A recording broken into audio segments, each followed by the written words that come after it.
Okay, we are going to build the flat top grill. Got it in the mail after ordering on GolfTrips.com, and we received 3 packages. The actual grill, I believe this is the top of the griddle, and we received a spatula griddle tool set, 2 bottles for oil and water, and some nice spatulas as part of the package. Okay, I opened up the box and got rid of some of the styrofoam that was around the pieces, and we are going to dive into building our griddle. Okay, so I unboxed all the pieces. There was some, the side units were folded together and had a box of all the parts and the wheels. I then kind of opened up each individual boxes. Those are obviously the grease, the cut box. There's 2 of them. I kind of just laid them next to the box, the deflector box, so that I could easily find stuff and it was appropriately labeled. I took the grill upside down because it looks like the first thing we're going to do is put the legs on. I put the grill on the cardboard that was in there. And the reason why I did that is so I didn't scratch the bottom. Before you flipped it off, there was a few pieces that were in there that I removed it from the plastic bag, took out the griddle. So kind of look at it, it looks like a fair amount of screws, but nothing overly complex. So let's dive in. It says remove all the contents, so we did that. Turn the grill upside down, we did that. We're going to assemble the legs. We'll check back in a second. Okay, before I started tightening things down, it said, left leg and right, and I'm not sure which side's the left or right, but one of the things, the note is really important. It's make sure to install the leg with the tank hook on the same side as the regulatory hose. So just forget rights and lefts for the moment. Let's just take a look at this. This is your gas hose right here, and this is the hook that you'll be holding the LP tank on. So forget lefts and rights for a moment. If you get this married next to that other leg will eventually go right there. The screws on the side here have kind of you do not need a bolt behind. You just put the screws, or a washer, then the screw, tighten it in. And these, I went screw, washer, and on the underside held a washer with a nut on this side. I held it finger tight. You could use a ratchet or a wrench, but I felt it really was snug by just pinching and screwing those down. So let's get the other leg set up. All right, I'm going to apologize. I did not end up needing washers on the side. My old eyes kind of failed me. I realized the mistake when I ran out of washers on the other side. I took them off and obviously used them. I also did use a ratchet set underneath. Finger tight would have been strong enough, but since I'm making recommendations on doing this right, a small little ratchet or a pliers holding onto the nut underneath will make that tight. Jumping on, the next step is to add the leveling feet, and they came pre-installed. I had to open up the second box that came with it to get the shelves. And I noticed the shelves are slightly different. One of the shelves has 2 little, there are holes here for some screws. And when I look at the instructions, it looks like it's the bottom shelf. So once again, we're still upside down. I'm going to go ahead and install those. It looks like it is just 2 bolts on each one, but there is a tank bracket that I will install and show you when I come back that you need to put on the bottom bracket. And that tank bracket I found and looks like such. In the directions, basically says the cap, the screw goes into the wheel on the outside, but the wheels came together.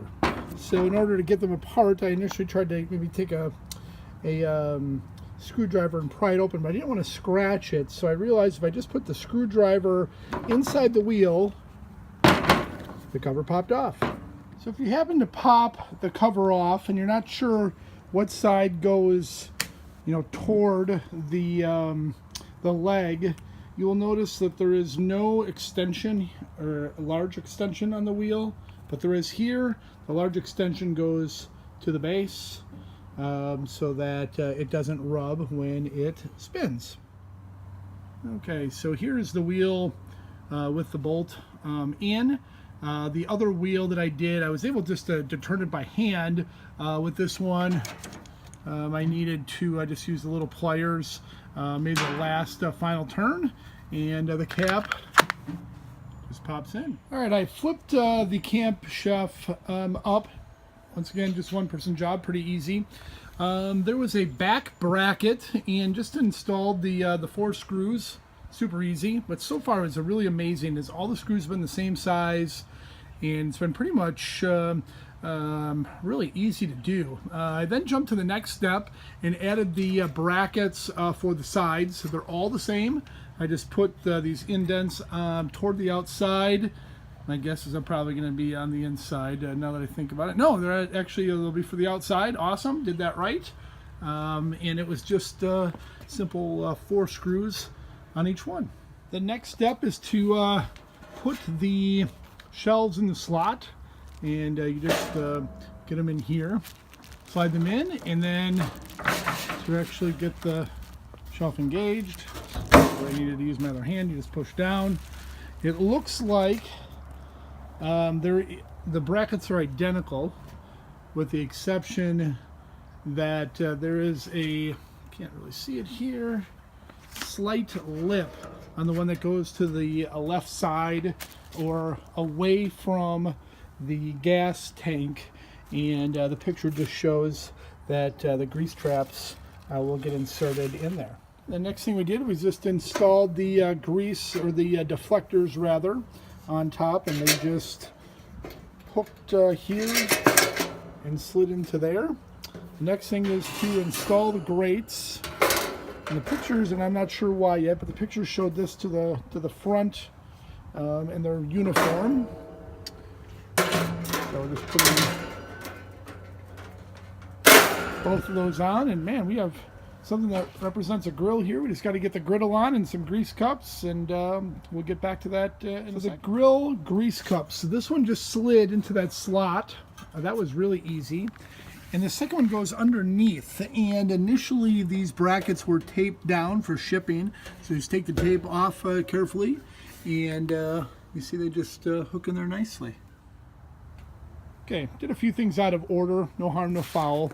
I put the grease traps on previous to putting the griddle on, but and the handles.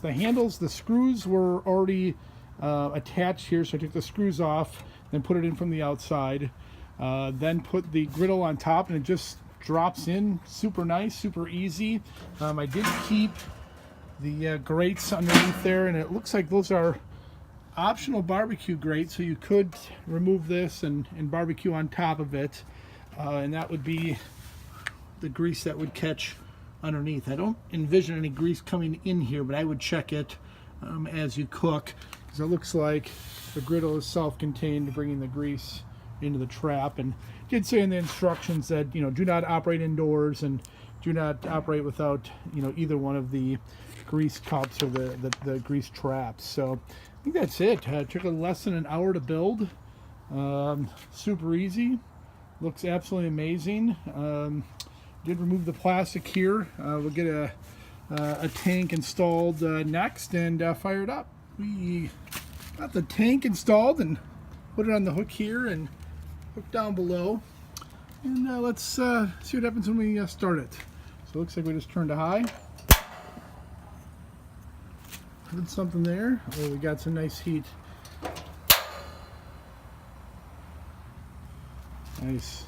Second one works. Behind door number 3. Oh, I heard a nice little pop there. Oh my gosh, we got some really good heat on high. Let's just get the medium here. And the last door. Oh, probably turned it a little quick, but you know what? You really can't tell at the moment. We got a nice blue flame coming out of there. Outstanding. So I was really baffled of what this was for with the chain. There was some foam hanging around it. I've never seen this before. Pretty much have cooked on a Weber grill. You know, it's a pizza oven, but that's a different story. But pretty much, I haven't cooked on a gas grill in a while, so I'm like, what is this? And I went through the instructions 3 or 4 times, and it's pretty ingenious. What this is, it's got a cord so you don't lose it, and you put a match on the end here. If you get underneath, if your igniters don't work, instead of it could be pretty dangerous if you light it from the top. So you come in, you put a match at the end here, and you set it right there, and then you turn on your far left switch to get it and ignite. So this thing is not needed as long as the grill's working, but you have the ability to use a match, and I guess from a safety standpoint, it's absolutely brilliant. So call me an idiot. I had no idea what it is. Maybe you're along with me, but now you know, or maybe you know it before. So once again, wow, it's nice and hot up here, and you kind of see the fun. One of the things that I saw and kind of reading was styrofoam balls in the grill, and I took my time taking out the styrofoam, and I didn't see any little white beads anywhere. So far so good. Once again, took a little less than an hour. Really only needed two tools, and that was a Phillips screwdriver. No, this is not a Phillips screwdriver, sorry. Phillips screwdriver, it's in my pocket, and a wrench. So super easy. We're going to move the instructions here since it's nice and hot. Get the grill turned off. Hope that this video helped show you how easy it was to put together the Camp Chef flat top grill. Once again, one person job. If you had a second person, probably be about 15 minutes faster, 10 minutes faster. I did have 2 things left after putting it all together, and those are probably just extra pieces. So I'm going to say I think we built it correctly. So we will get it seasoned in another video and make some great flat top griddle recipes.